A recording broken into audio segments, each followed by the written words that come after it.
नमस्कार दोस्तों। ये 14th वीडियो है और इसको मैं एक इमोशनल अपील नहीं बनाना चाहता, लेकिन अगर आपने यहाँ तक ये सीरीज़ देखी है तो इसको ऐसे मान के चलते हैं कि आप थोड़े सेंसिटिव हैं और यहाँ तक पहुँच गए हैं देखते देखते।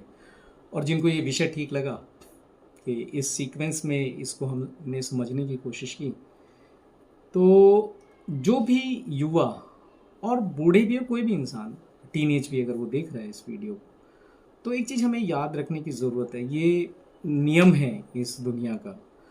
अगर किसी ने आम का पेड़ नहीं लगाया होता तो मुझे आम खाने के लिए नहीं मिलते। अगर वो इंसान यही सोचता कि इस पेड़ को लगा के मेरी तो ज़िंदगी निकल जाएगी और मुझे इस पेड़ के आम खाने के लिए नहीं मिलेंगे, तो इस धरती के ऊपर से आम तो खत्म ही हो गए होते हैं, क्योंकि हम तो लगा ही नहीं रहे होते हैं ना। सो मुझे नहीं मालूम, ये बात मेरे को बोलनी चाहिए नहीं बोलनी चाहिए, बट क्योंकि मैंने रिसर्च करा है तो वो चीज़ है उसके ऊपर। If you think that your parents are burden, think again, सोचिए। एंड आप देखिए, हर इंसान की हर इंसान की एक बेस है, एक फाउंडेशन है। मैं नाम नहीं लूँगा, लेकिन आपको जो वाकया हुआ वो बताता हूँ। मैं किसी पॉलिटिकल पार्टी का एक ट्रेनिंग प्रोग्राम अटेंड कर रहा था। उसके अंदर बड़े जाने माने कवि हैं, उन्होंने वो प्रोग्राम किया और उसके अंदर उन्होंने एक चीज़ बोली, दिल को छू गई मेरे। तो उन्होंने बोला कि क्योंकि हम सब सीखते हैं ना, ऐसे ही सीख के यहाँ तक आते हैं और सीखते भी रहना चाहिए।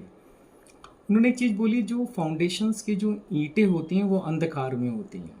बात तो बिल्कुल दमदार लगी मेरे को ये। जो नींव जिससे डलती है, वो ईंटें जो नींव में गई हैं वो अंधेरे में ही पड़ी होती हैं, उनको कोई नहीं देखता। तो जो हम बिरला वॉल केयर पुट्टी, अब एक ब्रांड का नाम इसलिए आ गया मेरे दिमाग में, ऐसा कुछ नहीं है, तो मतलब कोई भी पुट्टी ले लीजिए, वॉल केयर पुट्टी या कोई भी पेंट हम लगाते हैं, बर्जर, एशियन पेंट और whatever paint you want, तो वो पेंट लगाते हैं और पुट्टी लगाते हैं। और उसके बाद आजकल बड़े सारे वो चीज़ें आ गई, तो वो दीवारें जो वो चमक रही हैं, वो दीवारें किस पे खड़ी हैं? वो फाउंडेशन पे खड़ी हैं। तो वो जो अंधकार में जो ईंटें पड़ी हुई हैं फाउंडेशन के अंदर, तो आप इमेजिन कर सकते हो वो कौन सी ईंटें हैं, है ना।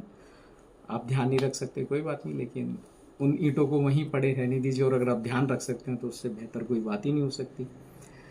एंड जो भी सक्सेस आपको आज मिली है, इसके पीछे जाने अनजाने आप भी वही कर रहे हो ना। अगर आप माता पिता हो तो उन्होंने भी वही करा, आप अवेयर हो। अब मैंने अवेयर वर्ड यूज़ करा, मैंने इसके आगे पीछे सफिक्स प्रीफिक्स नहीं लगाया, आप अवेयर हो। अब वो अवेयरनेस का आपने क्या करना है क्या नहीं करना वो तो आप ही जाने, लेकिन सेक्रीफाइस जो है वो नियम है इस दुनिया का, करना ही पड़ता है। जो मैंने छोटे मोटे 2-3 एग्जाम्पल आपको दिए, तो वो एक इम्पॉर्टेंट एस्पेक्ट है ह्यूमन लाइफ का। अगर वो नहीं होगा तो कोई कोई पॉइंट ही नहीं है ना।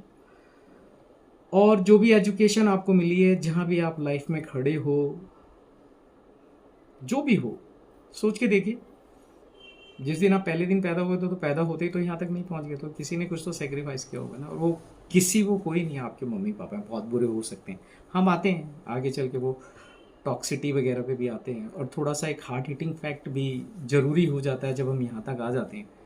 तो अगर कुछ समझ डेवलप हो जाए तो बहुत बढ़िया बात है, नहीं तो मैं तो बोल ही दिया, क्योंकि ये चीज़ विषय ने मेरे को तंग किया। कुछ लोग एग्री करेंगे, कुछ डिसएग्री करेंगे, it's is fine, it's is like it's absolutely right. कोई इसके अंदर वो नहीं है कि ज़रूरी नहीं कि हर कोई मेरी बात से अग्री करे। मैंने बोला कि 2 लोग भी एग्री कर जाएं और उनको एग्री ना भी करें, कुछ कोई भी एक पॉइंट समझ आ जाए और थोड़ी सी चीज़ें ठीक हो जाएं तो बहुत अच्छी बात है।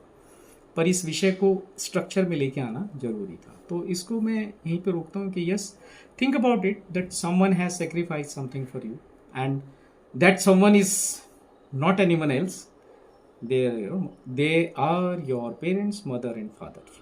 कोई और भी हो सकता है, किसी ने अगर किया तो you can consider them as your parents. Thank you.